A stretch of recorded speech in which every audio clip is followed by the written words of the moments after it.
Hello everybody, it's Everaltivo4 for another episode of Paranormasight. Last time on Tetsuo Tsutsumi's path, they decided to collect the curse stones as soon as possible before they became the cause of an unprecedented tragedy.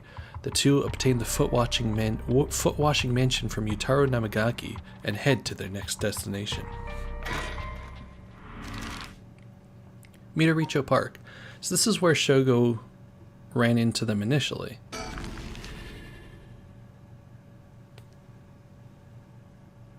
1 a.m. Midoricho Park. Summer day out here. Excuse me, sorry to bother you, but we have some questions for you.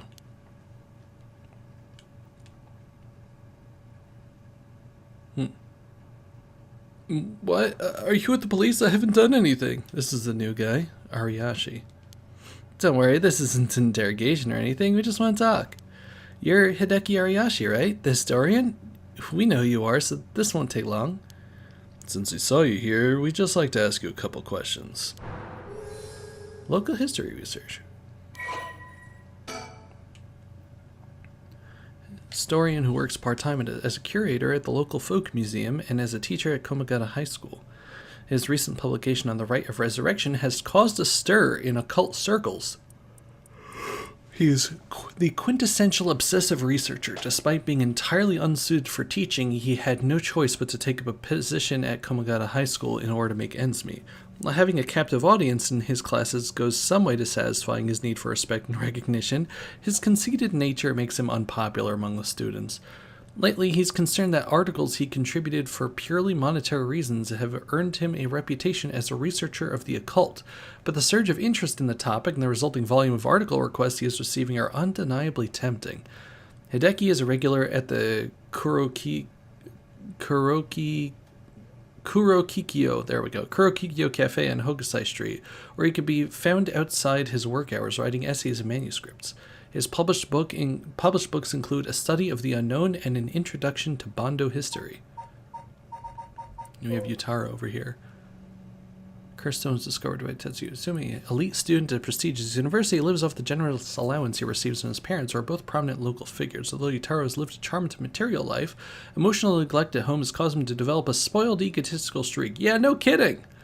The only kindness he knew growing up was from the family's maid, but he still fondly thinks of the plain rice with butter they used to enjoy together. Ah. Well, let's get this over with. I'm a busy man. Hideki Ariashi. He says he's a local historian, but supposedly knows more about the rite of resurrection than anybody. The fact he's here at this time of night, it's plenty possible he's a curse bearer. Questioning people like this can put unnecessary stress on them depending on their own position. This guy's pretty sharp. I'll have to play it safe and only push when I can see an opening. Boss, let's ask Hideki some questions. From appearances, it's hard to imagine this small, bookish, well-spoken man being very dangerous. But in this day and age, you never know. I should be careful.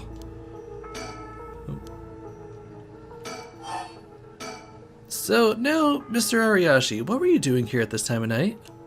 Doing research, of course. Day or night, information never sleeps. That's an admirable philosophy. You know, your research has been quite the talk around town. What was it they were saying? You discovered something or some book? The Record of Fates? Alright, you found some kind of ritual in the Record of Fates. Well, don't tell me you want to know how to carry out the rite of resurrection too. To be perfectly honest, I'm tired of people asking me about it all the time. None of you even care about the local history. You just come crawling out of the woodwork when something interesting comes up. Looks like I hit a nerve. If you think you can force me to tell you just because you're a policeman, you're sorely mistaken. Okay. Was the research you're doing just now also related to the rite of resurrection? Well, yes, that's right. What exactly were you looking for? I have no reason to tell you that. You wouldn't understand anyway. Are you doing all this research so you can use the rite of resurrection yourself?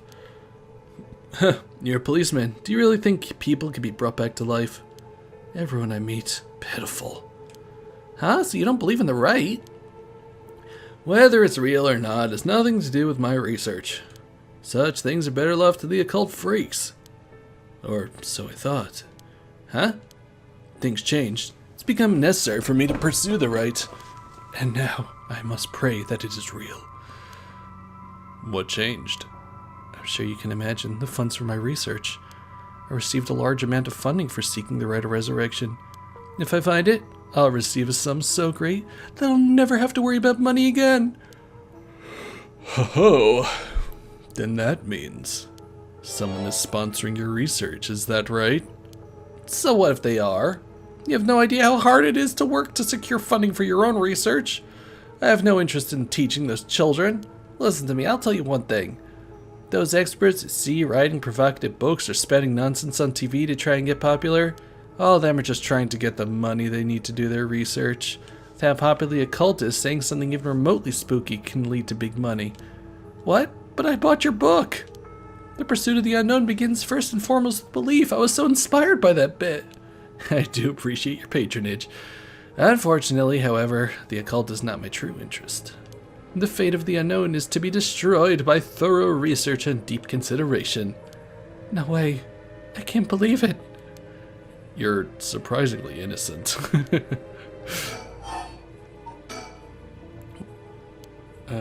Okay, yeah, you're just... Then what kind of research do you want to be doing? I'm sure it wouldn't interest you, but to put it simply, the focus of my research is how historical accounts transform into folklore over the years as they are passed down from generation to generation. What does that mean? Due to human bias, the account of any event is inevitably changed by the person communicating it. That's true. This is not necessarily done with ill intentions. It happens when someone tries to fill in the gaps in the story that lack detail, or when something's left out, or abridged because of the story's length, or when a story twists and shifts as it's spread through oral tradition. Even when two stories are told about the same event, differences in culture or environment affect how it's told, changing its content. Silly little things can turn into terribly mysterious legends. My research is the study of how history, culture, and legend all influence each other. I see. Take the 7 Mysteries of Hanzhou, for example. Why are some of the mysteries seemingly about nothing particularly interesting? You'd think stories wouldn't last a decade, let alone hundreds of years, so why? Perhaps putting it that way piques your interest? I admit I am curious. So that's what you've been researching all this time? Makes sense. As I said, it doesn't matter to me whether the right exists or not. The people in the Edo period believe that was what was written in the Record of Fates was real. That's all I'm interested in. Okay. But I have to be realistic. The research I'd like to do is unfortunately not very lucrative. That's why I need to take some risks. This Record of Fates, where did you get your hands on it? The storehouse of an old private residence in the city, just as the public was told. I'm unable to be more precise due to an agreement with my informant. Uh-huh. Well, in that case, I think I might have a guess as to what it is you're looking for. Ba-ba-ba-ba. What? Damn it. If you know about that, then... Calm down, no need to get so defensive. Yeah, no, we are very much out in the open. We both want information, right? Why don't we have a nice friendly chat? A curse stone! You are a curse bearer! A leaf. It is the Evergreen Beach, then. Yep. Will you show me yours? This is mine, the ever-burning lantern. Huh, interesting. It's worked last time. It'll work this time. I'll tell you this for free. The Evergreen Beach comes from a man who was hanged for spreading false rumors. But the accusations against him were unfounded, and he died cursing those who deceived him. Ah, so that is the resentful memory held within the Evergreen Beach. The memories of the 7 mysteries are truly fascinating. If only I could collect them all. Do whatever you want, but you should know something. A stone of mine lets me curse anyone who tries to mislead me. What? But... So don't try and lie to me. I'll know. You would curse a citizen? And you call yourself an officer of the law? That all depends on you. I don't want to use it if I don't have to. What is it you want? The curse stones are dangerous. I'd like to confiscate yours. Excuse me, but my right! First, let me ask you one thing. You haven't used that curse, have you? No, of course I haven't, I swear. I see. Good. Now, why didn't you hand over that stone?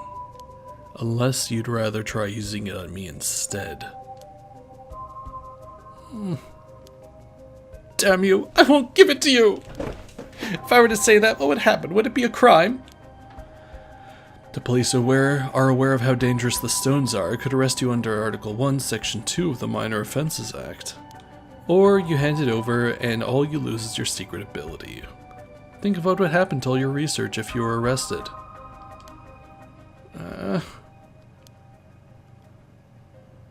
Fine. You can have the stone here. Yay! We're lucky that this guy's a wuss. Okay, let's see what this one's about. Yeah, Soba cart in the Knet, right? This is the one where the lantern was either always lit or never lit. Kills by disembowelment the one who finds themselves trapped in the darkness of the curse echo. Oh, this is the one that Shogo found on the street that we thwarted with the lighter. That was him that we killed? Wow, okay. Yeah, we never saw that guy. When Honjo was filled with samurai residences, the spies of the shogunate lived among the townspeople to keep an eye on things. The Soba cart in South Waragasui served as one of their outposts. They would communicate to each other in code by turning the lantern on and off. Tonight at 4 a.m. meant that someone would be having the last soba of their life, and that their belly would be sliced open the next night. An unfortunate incident occurred in which a man attacked a woman in a bout of fury. He regretted it deeply, even declining to invoke the right to defend his honor, but the deed was done. Still, he could not accept it. His rage at having been used by his daimyo boiled over, turning into a grudge he would never forget. Nearby, he saw a lantern quietly glowing in the night. When the 6th bell rang, the man cut his own stomach open. Since then, the lantern could be seen alight before the Soba cart had opened, and would flicker out suddenly even when no wind was blowing. As this unsettling phenomena continued, the rumors surrounding it grew, and soon all were convinced that it was the man who cut open his stomach visiting from the beyond. Okay, so yeah, we never saw this guy. He just ran away from us in the darkness. It kind of makes sense that he's a coward, so he has something where he basically kills without watching. Good choice. I look forward to seeing how your research pans out. Huh. Alright, would you tell us everything you know about what's been going on? If you help us out, we'll give you all the information we've gotten after we solve this case. What do you say? In that case, will you tell me all about the resentful memories of the 7 mysteries? I believe they're the key to secret hidden in the record of fates. Sure, why not? I'll learn about them as I collect the curse stones. Well, that went a lot easier than expected. Yay. But thanks to you, we learned a lot from him. I wonder, the mysteries and rites are all public information. He kept everything he knows about the other curse bearers and the source of the curse here hidden. I was hoping he'd at least give us a clue about how to beat these curses. Oh, I see. Then we should be more aggressive next time. Really make him spit it out. And by we, I mean you. I'm guessing he wants to save this curse. He wouldn't have told us anything no matter what we asked. But now, we know where he hangs out.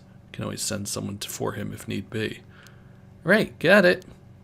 I was surprised to hear there are actually 9 of the 7 mysteries, though. Yeah, that's 2 extra curse bearers we have to find. We've confiscated 2, so there's 6 more. They could be anywhere in this town. To find them faster, they may start using the curses. No, I think we're already too late. Huh?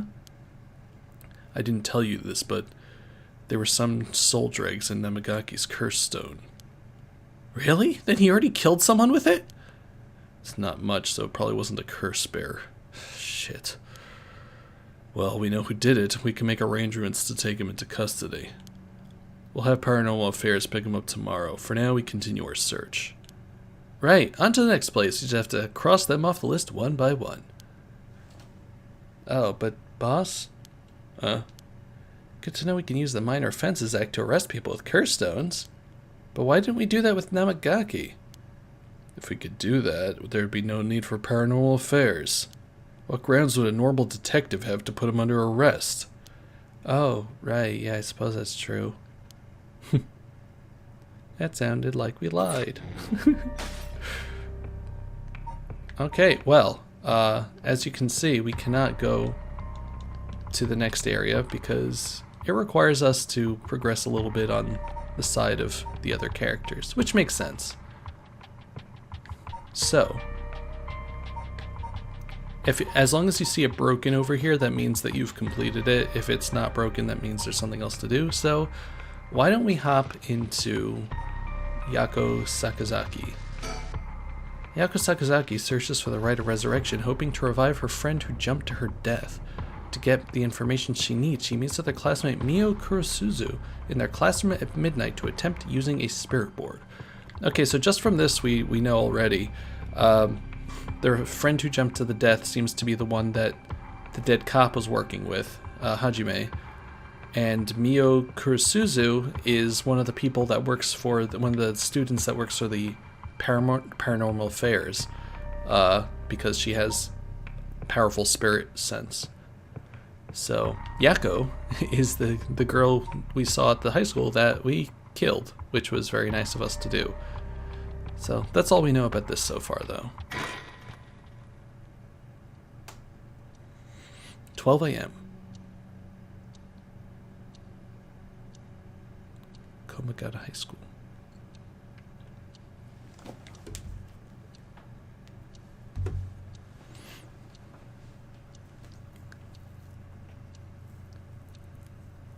That should be everything. Okay, let's start. Ready for this, Yako?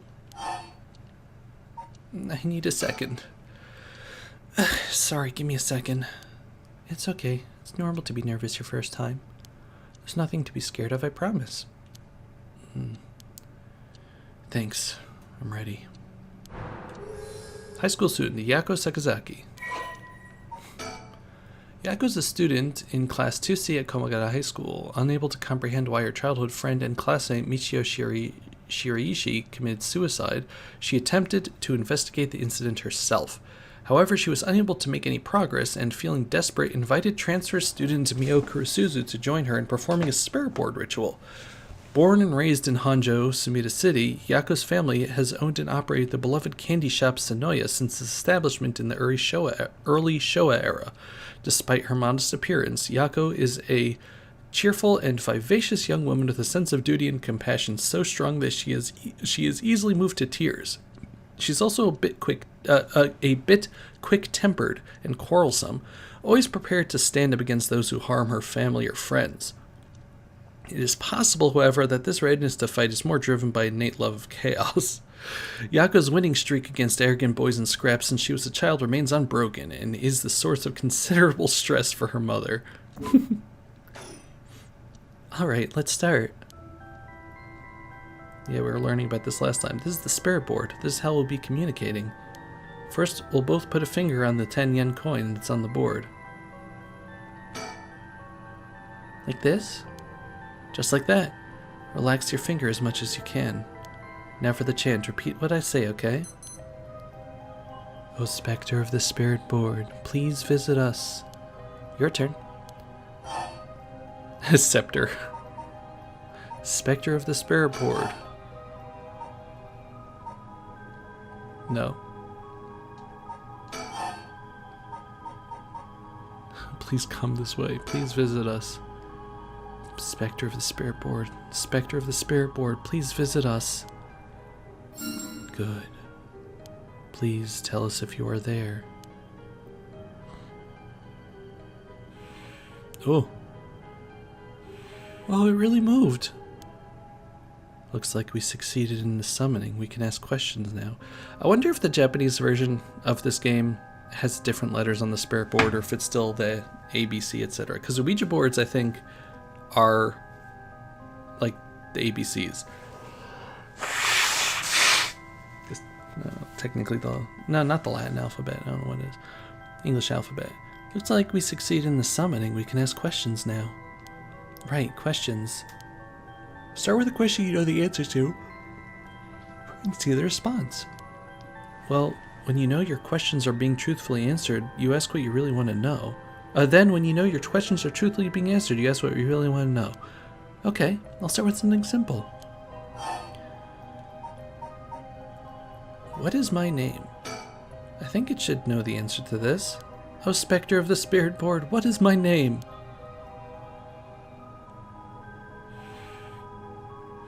Huh? What's the matter? How strange. Huh? It told me no. I bet it means it doesn't know. Maybe the Spectre of the Spirit Board, but it doesn't know everything. Is this spirit really the real deal? It's fine. I feel like it's giving me attitude. What is this place? Where are we? H I G H S C H O O L. High school. High school, that's right. The answer doesn't seem to be very precise. Is it really you? Oh, Spectre of the Spirit Board, are you truly the Spectre of the Spirit Board? Huh? It said no. Is it lying? Not quite. Spectre's Spirit Board is just a temporary name we call them when using the board. We're actually calling a spirit with a strong tie to this place, or one of the people participating. Or one of the people participating. In other words, a spirit that just happened to be nearby just felt like answering. They don't really think of themselves as the Spectre of the Spirit Board. Oh, really? Huh, feels like some of the mystique has disappeared. Do you mind if I still call you the Spectre of the Spirit Board? Yes! Yes, okay. Thanks. Always good to remember to say please and thank you. What is this girl's name? Fine, what is the name of the girl across from me? M-I-O. Yeah, Mio, that's right. That's not fair, it knows your name, Mio. Even used the weird character used to spell your name. How flattering. Mio Kurosuzu. I wonder if it is a different language than in the Japanese version. Mio Kurosuzu. Mio transferred to Class 2C at Komagata High School about 2 months ago. Though she is an extremely mild-mannered young woman, she exudes a somewhat off-putting dark aura which makes it difficult for her to form friendships. Mio has, however, found a friend in her classmate Yako Sakazaki, has begun opening up to her little by little. The truth of the matter is that Mio is an apprentice of a famous psychic. Possessing exceptional spirit sense, she takes on the troublesome task of surreptitiously handling spiritual disturbances that break out in schools across Tokyo before they become a problem. She transfers schools frequently as a result, and thus has trouble making human friends. Mio has already solved an incident at Komagata High School involving a female student possessed by a spirit. Although she takes effort to hide her spirit sense, many develop an impression that Mio has a deep knowledge of the occult and the paranormal upon first meeting her, leading her to be anxious that her secrets have been exposed. The most common comment she receives is that she seems to get along well with crows and black cats. I bet, even the teachers get it wrong all the time. I guess these paranormal beings just tend to take a liking to you. I don't know how I should feel about that. How about my name again? I'll ask again, what's my name? Didn't even hesitate this time. Alright, it's time to try asking serious questions. You know, thinking back, I can understand why. It doesn't know. Yeah. Who does Mio have a crush on? Oh, Spectre of the Spirit Ward, what is the name of the boy Mio has a crush on? Hey, you're gonna ask that kind of question? Doesn't everyone ask this kind of stuff with spirit boards? Plus, I'm curious. No, let's not do this. It said no. I guess that means you don't have a crush on anyone. Yeah, that's it. No is correct. Let's move on. Or maybe... Oh, Spectre the Spirit Boy, do you mean the boy isn't in our class? Wow! Hey, stop that! Don't make me exercise you! If that's the case, then... Oh, Spectre of the Spirit Board, is it a teacher at our school? Ooh. Aw, no good, huh? Yako, cut it out already, Yako. We made the effort to sneak in at night. We shouldn't waste time with these questions. You got a point. Okay, here I go. I'll be serious now. Yes, please.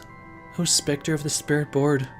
Did Michio Shiraishi in our class, who died by committing suicide by jumping 1 week ago, really commit suicide?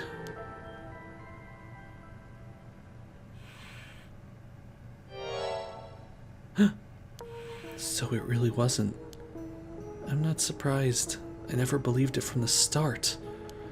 Now is the important part. Yeah. Oh boy. Michio Shiraishi. Michio is a second-year student at Komagata High School. She was found deceased 1 week ago in the back alley off South Waragasui Street, her entire body broken and severely contorted. Police determined that Michio committed suicide by jumping from a nearby apartment building. As there was no suicide note, the police based their conclusions on interviews with Michio's peers.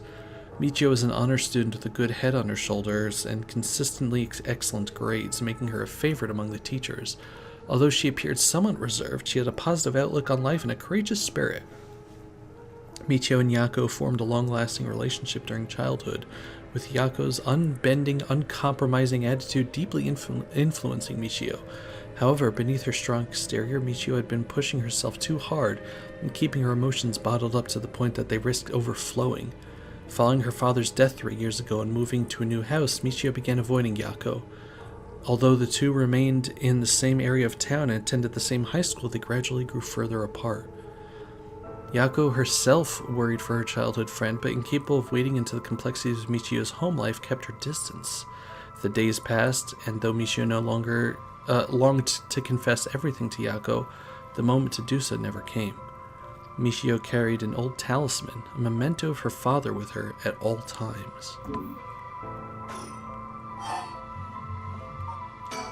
Oh, Spectre of the Spirit Board. Oh, sorry. Did Michio... Yeah. Well, we'll get to that in a second then. Sorry. Did Michio Shiraishi die in an accident? It said yes. So it's an accident and not suicide. Michio. Then, did she slip and fall from that apartment building? Huh? She didn't? What do you mean? Michio didn't die by falling from the apartment building? Correct. No way. If that were true, then why was she lying on the ground like that in the back alley of an apartment building? It was an accident, but not a fall? Oh, a Spectre of the Spirit Board, what happened to Michio on that day? That's a long question. Doesn't seem to know the details. Where? Then how about, oh, Spectre of the Spirit Board, we want to use the Rite of Resurrection to bring Michio back to life. Do you know where the Rite of Resurrection is? I wonder. Huh? Ah! What is this? Stop! I'm scared, Mio! Calm down. You can't let go before it's over.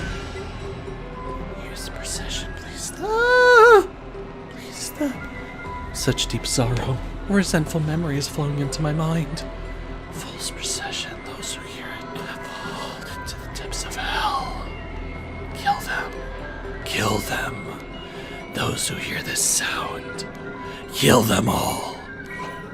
You've acquired the power of the Cursed Stone, the Fool's Procession. You can use it to kill those who hear the sound produced by the curse echo for more than 30 seconds. The effect will be negated if you are seen in that time. Press the Use Curse button to produce the sound.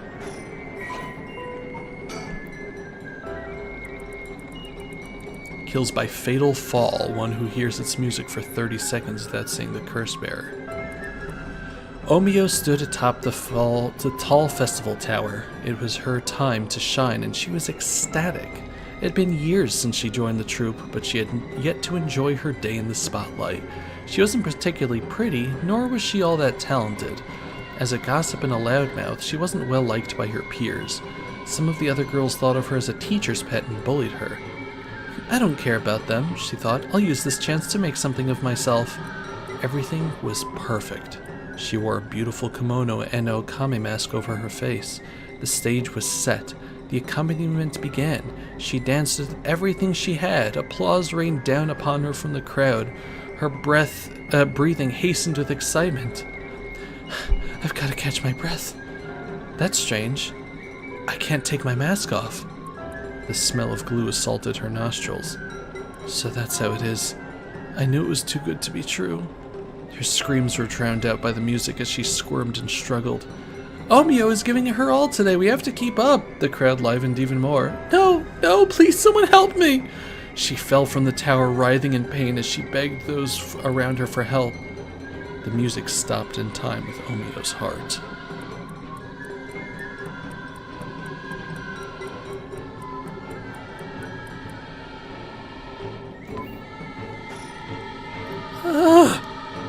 Murderous impulse seeps into my soul like thick black tar. Now, kill. Can you hear it, Curse Bear? You who so strongly desires the right. Kill them.